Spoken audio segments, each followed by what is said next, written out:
Hi everyone, my name is Ron Van Sessen. I'm a doTERRA wellness advocate. I teach science, sourcing, and supplements, and this is my 7th video in this series on metabolic health. Thank you so much for watching.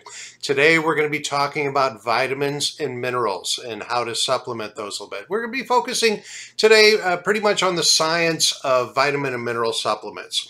And as I was thinking about this, I thought, well, I can sit here and I can define for you what a vitamin is, I guess, and I can tell you what minerals are, the metals and things like that. But what's the point? You already know that stuff. I'm sure most of us already know what vitamins are and what minerals are. So I'm not going to go through and define those for you. Instead, we're going to take this science video in a little different direction. I want to talk to you about a lot of the myths and misinformation that's out there when it comes to vitamins and minerals. And I say that because I think generally most people don't have a good enough understanding what they're being sold.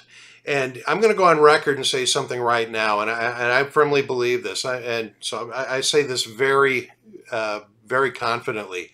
I really believe that at least 95% of the vitamin and mineral supplements out on the market today are absolute garbage. I'm going to say that again. I really believe that probably about 95% of the vitamin and mineral supplements out on the market today are garbage.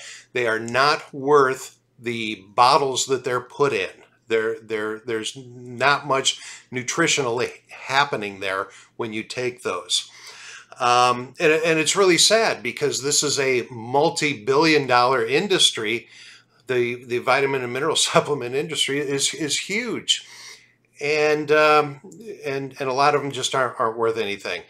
So why is that? Well, the reason is because it's very easy to create a vitamin and mineral supplement in a laboratory that looks good on paper, but really doesn't do anything for you. It's very easy to put those together. So let's talk about some things you want to look for as you're looking for vitamins and minerals, and things you want to be careful of. One of the things that I always tell people is,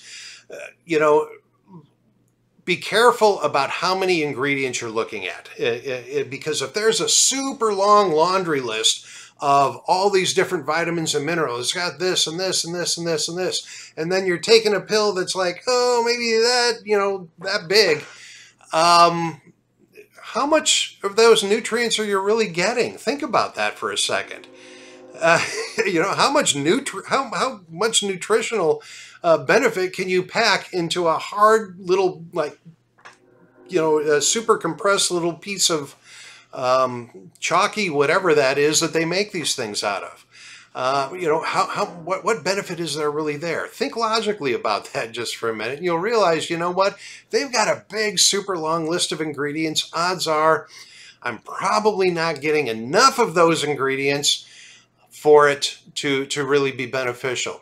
So this is one of the things that the industry does, and this is called fairy dusting. What they do is they put very small amounts of certain nutrients into vitamin and mineral supplements just so they can get them on the label.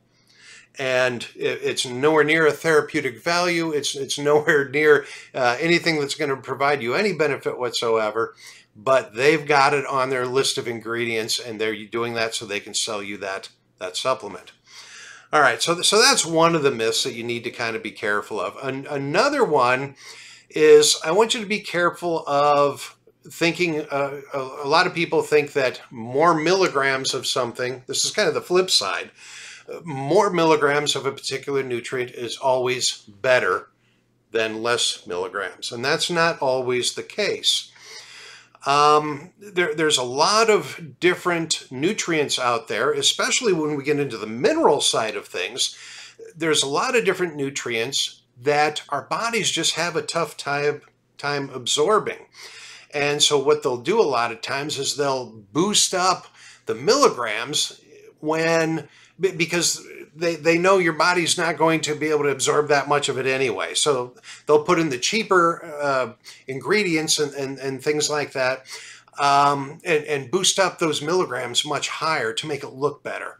So one of the things that we got to be careful of is the concept of bioavailability. And bioavailability simply means our body's ability to take in a nutrient and break it down and put it to work, to actually absorb it and to use it. And in a lot of vitamin and mineral supplements, a lot of times they're just not very bioavailable. Again, they're so hard compressed into this little chalky powder thing that they really don't break down, and our bodies don't have the enzymes and things to really get in there and to make that work. So if your vitamin and mineral supplement is a hard little candy looking kind of thing, my bet would be that it's not probably going to do you a lot of good. So don't waste your money. So that's kind of the things I wanted to talk about primarily today is a couple of these things that, again, the industry is very sneaky about this stuff. They know how to make themselves look good on paper. They know how to make their labels look good. They know how to make it look like, oh, this is the best thing in the world for you. But we're going to talk more in the next couple of videos here about some other ways, the sourcing aspect of this. The sourcing aspect of these vitamin and minerals and how much of a difference that makes. And there are some steps that we can take that are going to really improve that bioavailability for us in both the vitamin side and the mineral side of the supplements. Because a vitamin that just goes right through us and doesn't get absorbed doesn't do us any good at all, right? All right, that's it for now. Thank you so much for watching. Stay tuned, and soon I'm going to be, I don't know when exactly, busy week, but I'm going to get my next video out, which will be number 8 on this series on metabolic health. And until then, of course, as always, we wish you wellness. Have a good day.